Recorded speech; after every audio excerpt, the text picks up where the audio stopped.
കാലിന് ബലക്ഷയം ഉണ്ടായിരിക്കും. പിന്നെ അവരെപ്പോഴും എന്ന് വെച്ചാൽ ഈ കുടുംബത്തിൻ്റെ ഉത്തരവാദിത്തങ്ങൾ ഏറ്റെടുക്കുന്ന വ്യക്തികളാണ്. ആ കുടുംബത്തിലുള്ള ആൾക്കാരെ മനസ്സിലാക്കുന്ന പ്രകൃതമായിരിക്കും. പലപ്പോഴും ഈ സഹോദരങ്ങളുടെ നന്മയ്ക്ക് വേണ്ടി പല കാര്യങ്ങളും പറയും. പക്ഷെ ആ സഹോദരങ്ങൾ അതാണെന്ന് ചിന്തിക്കാനോ മനസ്സിലാക്കാനോ ഉള്ള നല്ല ഡ്രൈവിംഗ് സ്കിൽ ഉണ്ടായിരിക്കും. ഡ്രൈവിംഗ് സ്കിൽ ഉണ്ടായാൽ എല്ലാവർക്കും ഡ്രൈവിംഗ് സ്കില്ലില്ലേ ചെയ്യും. പക്ഷേ ഇവർക്കൊരു പ്രത്യേക സ്കിൽ ഉണ്ടായിരിക്കും അതിനകത്ത്. കാരണം അത് വില്ലെടുത്ത് നിൽക്കുന്ന പുരുഷൻ, പകുതിക്ക് താഴെ അശ്വം, കുതിര മകരം രാശിക്കാരൻ. നിത്യം ലാളയതി സ്വതാര തനയ, നിത്യവും ഭാര്യയും സന്താനങ്ങളെ സംരക്ഷിക്കുക. ഈ സ്പൗസിന്റെ ഭാവം ഭരിക്കുന്ന ഗ്രഹം എന്ന് പറയുന്നത് സൂര്യനാണ്. ഈ സൂര്യൻ ശനിയുടെ ആരാണ്? സൂര്യൻ ശനി കണക്ഷൻസ് എന്ന് പറയുന്നത് സൂര്യൻ്റെ മകനാണ്. അതായത് ഛായ എന്ന് പറയുന്ന ഛായാദേവിയിലുണ്ടായ മകനാണ് സൂര്യൻ. ഛായാദേവി എന്ന് പറയും. അപ്പോൾ അതുകൊണ്ട് തന്നെ ശനിയോട് സൂര്യൻ ഒരു സ്റ്റെപ്പ് ഫാദർ അപ്രോച്ചാണ് കാണിക്കാറുള്ളത്. കന്നിരാശിയല്ലേ പറയണം. അത് വ്രീഡാമന്ദിരചാര് കുറച്ച് ഇൻട്രോവേർട്ട് സ്വഭാവമുള്ള ആൾക്കാരുണ്ടായിരിക്കും അതിനകത്ത്. നമ്മൾ ഒരുപാട് ദേഷ്യമുള്ള ആളുകളുടെ അല്ലെങ്കിൽ സോഫ്റ്റ് ആയിട്ടുള്ള ആളുകളുടെ ഇവരുടെ എല്ലാം ക്യാരക്ടർ നമ്മൾ പറഞ്ഞിരുന്നു. ഇനി ബാക്കിയുള്ള രാശികളുണ്ടല്ലോ, അതിൻ്റെ കൂടെ ഒന്ന് പറഞ്ഞുതരാൻ കഴിയുമോ? ഇപ്പം മേടം രാശിക്കാരാണെങ്കിൽ അതിനകത്ത് അവർ ചൂടുള്ള ഭക്ഷണമൊക്കെ കഴിക്കുന്ന, ചൂടുള്ള ഭക്ഷണം അല്പാൽപമായി കഴിക്കുന്ന ആൾക്കാരാണെന്ന് പറയും. അത് മേടരാശി എന്ന് പറയുമ്പോൾ ഏതൊക്കെ നക്ഷത്രങ്ങളാണ്? അശ്വതി, ഭരണി, കാർത്തിക, കാൽഭാഗം അടങ്ങിയത് അതാണ് മേടം രാശിക്കാർ. അപ്പോൾ അവർക്ക് ഈ ചൂടുള്ള ഭക്ഷണം അല്പാൽപമായി ഭക്ഷണം കഴിക്കുക എന്ന് വെച്ചാൽ ഈ ആടിനെ പോലുള്ള പ്രകൃതം. അതാണ് അതിന് പറയും വൃത്താതാമ്ര ഉഷ്ണശാകലക ക്ഷിപ്രപ്രസാദോടന കാമീ ദുർബലജാനുരസ്ഥിരതന എന്ന് പറയും അതിനകത്ത് ഹോരയിൽ പറയുന്നത്. അപ്പം കാലിന് ബലക്ഷയം ഉണ്ടായിരിക്കും. പിന്നെ അവരെപ്പോഴും എന്ന് വെച്ചാൽ ഈ കുടുംബത്തിൻ്റെ ഉത്തരവാദിത്തങ്ങൾ ഏറ്റെടുക്കുന്ന വ്യക്തികളാണ്. ഒരു ജ്യേഷ്ഠനായാലും അനുജനായാലും കുടുംബത്തിലെ മൂത്തതായാലും ഇളയതായാലും കുടുംബത്തിൻ്റെ ഉത്തരവാദിത്തങ്ങളെ ഏറ്റെടുക്കുന്ന, ആ കുടുംബത്തിലുള്ള ആൾക്കാരെ മനസ്സിലാക്കുന്ന പ്രകൃതമായിരിക്കും. പലപ്പോഴും ഈ സഹോദരങ്ങളുടെ നന്മയ്ക്ക് വേണ്ടി പല കാര്യങ്ങളും പറയും. പക്ഷെ ആ സഹോദരങ്ങൾ അതാണെന്ന് ചിന്തിക്കാനോ മനസ്സിലാക്കാനോ ഉള്ള ചിലപ്പോൾ അത് അവർ ആ നല്ലതിന് വേണ്ടിയാണ് പറഞ്ഞതെന്ന് ചിലപ്പോൾ അവർ റിയലൈസ് ചെയ്യണമെന്നില്ല. അങ്ങനെയുള്ളൊരു ആൾക്കാരാണ് മേടം രാശിക്കാർ വരുന്നത്. അവർക്ക് ജലഭയമുള്ള ആൾക്കാരാണ്. ജലത്തിൽ അദ്ദേഹം പറയും, അതിനകത്ത് ഹോരയിൽ തന്നെ പറയുന്നുണ്ട് ജലത്തിനകത്ത് ഭയം ഉണ്ടാവും. അതുമല്ല 12ാം ഭാവം വരുന്നത് മീനം രാശി ആയതുകൊണ്ട് തന്നെ അത് ജലരാശി ആയതുകൊണ്ടും അത് മോക്ഷഭാവം ആയതുകൊണ്ടുമൊക്കെ ജലത്തിലധികം സഞ്ചരിക്കുന്നതും നല്ലതല്ല എന്ന് തോന്നാറുണ്ട്. ഇത് നമ്മൾ ഇപ്പം ഈ പൂർവ്വജന്മ കണക്ഷൻ നോക്കിക്കഴിഞ്ഞാൽ ഇപ്പം പാസ്റ്റ് ലൈഫ് റിഗ്രഷൻ പോലെ നോക്കിക്കഴിഞ്ഞാൽ പൂർവ്വജന്മത്തിൽ വെള്ളത്തിൽ വീണതുകൊണ്ട് അത്തരത്തിലുള്ള അതും ആകാം. അങ്ങനെയുള്ള ആളുകൾ ഈ മേടൻ രാശിയിൽ വന്ന് ജനിക്കുമോ? അങ്ങനെ പൂർണ്ണമായിട്ടും പറയാൻ പറ്റില്ല. അത് അതിനകത്ത് 5-9 ഭാവങ്ങളൊക്കെ ലഗ്നവും 5-9 ഭാവങ്ങളൊക്കെ നോക്കിക്കഴിഞ്ഞാലേ മനസ്സിലാവുള്ളൂ. അല്ലാതെ ഈ ഒരു കണ്ടീഷൻ കൊണ്ട് മാത്രം നമുക്ക് അതിന് അങ്ങനെ കാറ്റഗറൈസ് ചെയ്യാൻ പറ്റില്ല. അല്ല, പലപ്പോഴും ഇത്തരത്തിലുള്ള ആളുകളുടെ പൂർവ്വജന്മങ്ങൾ നോക്കുമ്പോൾ ചിലപ്പോൾ വെള്ളത്തിൽ അത് ചിലത് നമുക്ക് ഈ ജന്മത്തിൽ റിപ്പീറ്റ് ആകാനുള്ള ചാൻസ് ഉണ്ട്. അങ്ങനെയുണ്ട് കേട്ടോ. അതായത് ചിലതിപ്പോൾ 1-2 കേസുകൾ വന്നിട്ടുള്ള പൂർവ്വജന്മത്തിലെ ഈ മാതൃത്വമായിട്ട് കണക്ട് ചെയ്തിട്ടുള്ള ചില ദോഷങ്ങൾ ചെയ്തിട്ടുള്ള ആൾക്കാരുണ്ട്. എന്ന് വെച്ചാൽ ഇപ്പോൾ അബോർഷൻ പോലുള്ള കാര്യങ്ങൾ ചെയ്യുമോ അങ്ങനെയൊക്കെ ചെയ്യില്ലേ ആൾക്കാർ.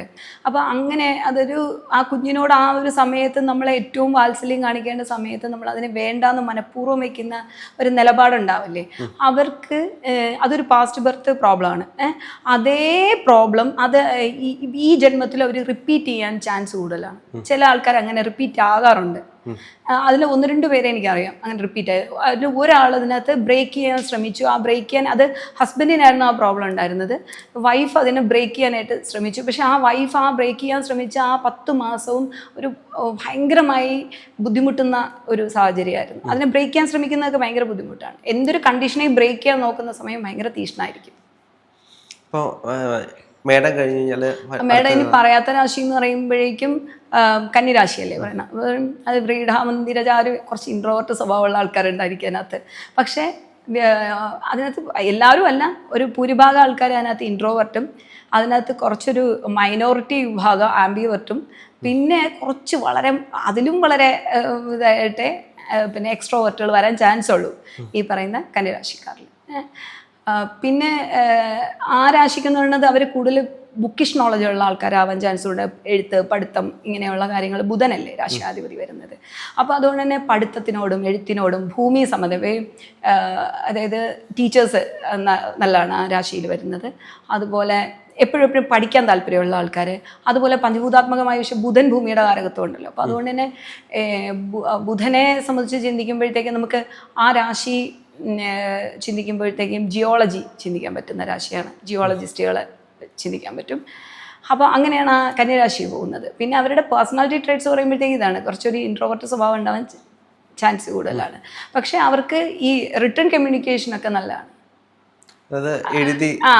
വെർബൽ കമ്മ്യൂണിക്കേഷൻ കുഴപ്പമില്ല, ആവശ്യത്തിന് മാത്രം അവർ സംസാരിച്ച് പോകുന്ന റിട്ടേൺ കമ്മ്യൂണിക്കേഷൻ നല്ല തന്നെയായിരിക്കും. അങ്ങനെ അത് നല്ല തന്നെയായിരിക്കും. കമ്മ്യൂണിക്കേഷൻ, ഈ റിട്ടേൺ കമ്മ്യൂണിക്കേഷൻ എപ്പോഴും സ്ട്രോങ് ആയിട്ടുള്ള റിട്ടേൺ, അത് 3-ാം ഭാവം വരുമ്പോൾ ചൊവ്വയല്ലേ വരുന്നത്, സ്ട്രോങ് റിട്ടേൺ കമ്മ്യൂണിക്കേഷൻ വരും. അതുപോലെ പിന്നെ വരുന്ന തുലാം രാശി വരുന്നു.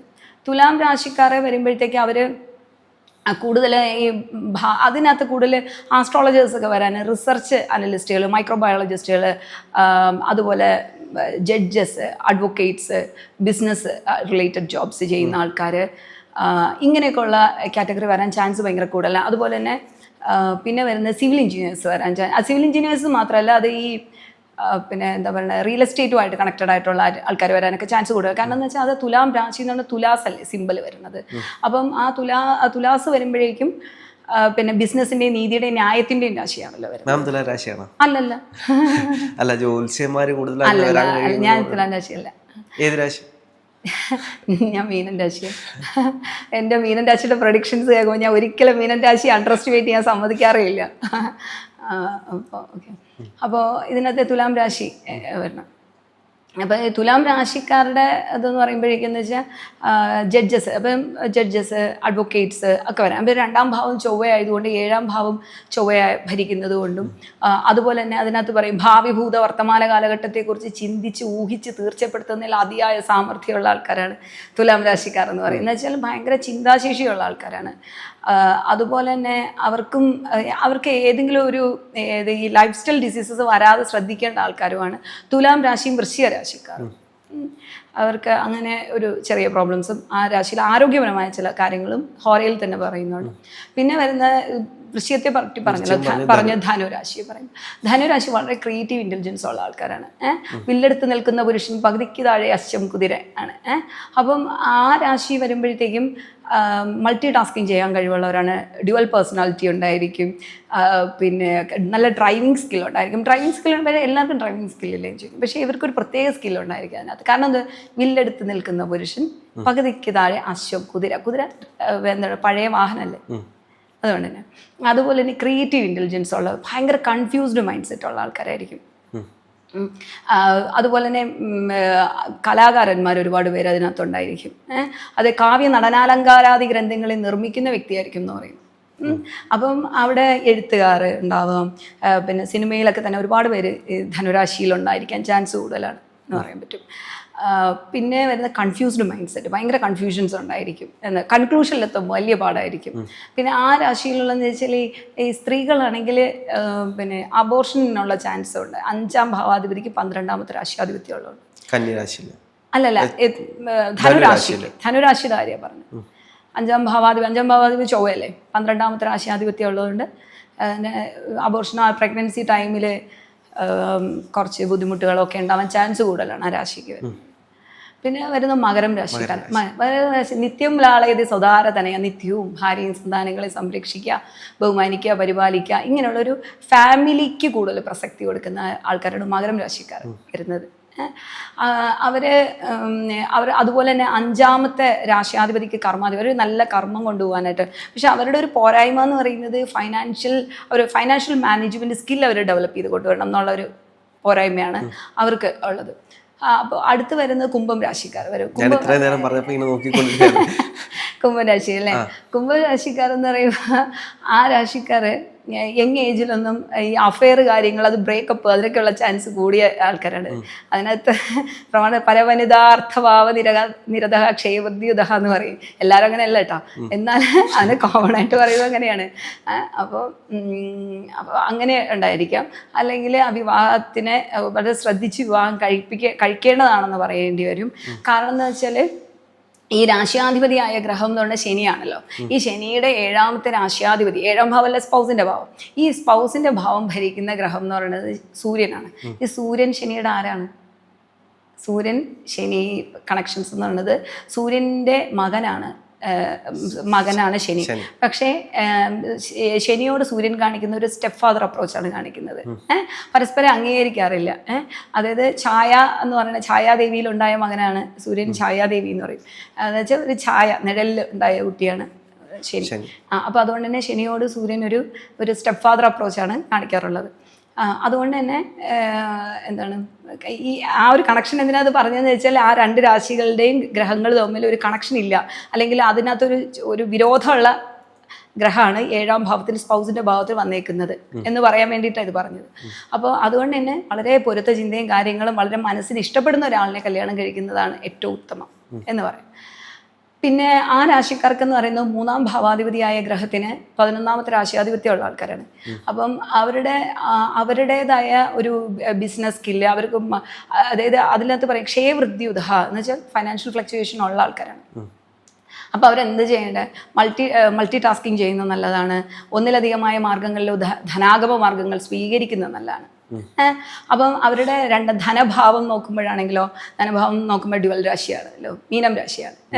ലാഭസ്ഥാനം നോക്കുമ്പോഴാണെങ്കിലോ അതും ഡ്യുവൽ രാശി. വില്ലെടുത്ത് നിൽക്കുന്ന പുരുഷൻ പകുതിക്ക് താഴെ അശ്വംകുതിര, അതാണല്ലോ ലാഭസ്ഥാനം 11ാം ഭാവം വരുന്നത്.